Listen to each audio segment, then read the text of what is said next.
Es war einmal ein liebes Mädchen und alle haben sie geliebt.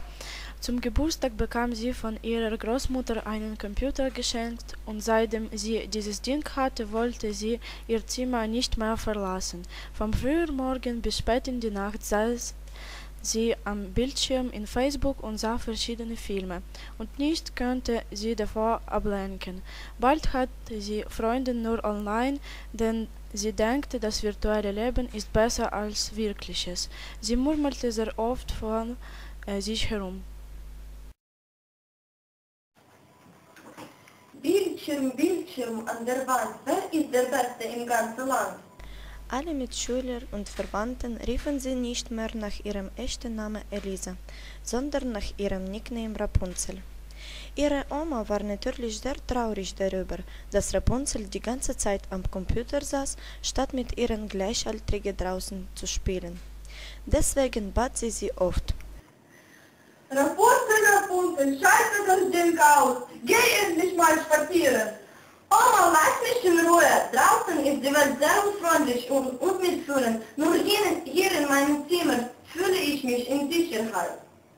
Eines Tages, als Rapunzel unten gegessen hat, schlich ihre Oma ins Zimmer und zog ein Kabel, das sich hinter dem Computer befand, heraus. Dabei sprach sie: Es soll kein Tod sein, sondern eine mehrjährige Einsperrung im Turm.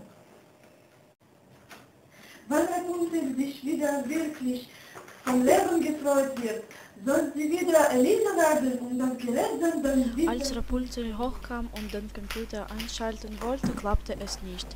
Voller Wut schrie sie: Wer hat meine Tastatur aufgefasst? Wer hat meine Maus bewegt? Großmutter, warum hast du so große Augen? Du nicht so unschuldig, du warst es doch. Du hast meine PC kaputt gemacht.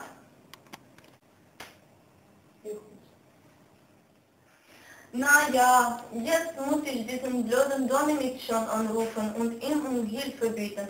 Der kennt sich doch mit Computer aus. Du Dominik, es ist Lisa. Hör mal, etwas rumpelt in meinem Computer herum. Könntest du mal vorbeikommen und nachschauen? Ich kann deine Hilfe von meinem gesparten Taschengeld bezahlen. Das könnte ich natürlich machen. Dein Geld brauche ich aber nicht. Aus diesen Rechten will ich, dass du mit mir heute Abend ausgehst. Nicht zu machen. So musste sich Elisa für das erste Date bereit machen. Sie kam zu ihrem Kleiderschrank und rief: Ich habe nichts Passendes anziehen. Aber in diesem Augenblick sah sie ein schickes Kleid im Schrankhänger. Sie probierte es an. Jetzt sah sie ganz toll aus. Rapunzel adoliert auch ihre schöne lange blonde Haare. Sie fühlte sich auch ganz anderes, viel erwachsener, weiblicher, viel hübscher als jemals zuvor. An diesem Abend sah Dominique auch sehr attraktiv aus. Beide verbrachten den wunderschönen Abend zusammen. Sie sind lange spazieren gegangen, haben Eis gegessen und natürlich ins Kino gegangen. Dominique war sehr überrascht, dass sich Elisa so leicht und gut bewegen konnte. Dominique romantisches Benehmen machte und Rapunzel einen sehr positiven Eindruck, so dass sie sich gleich in ihn verliebte. Als Dominique Elisa nach Hause begleitete, wünschte er ihr eine gute Nacht und versprach, morgen bei ihr vorbeizukommen.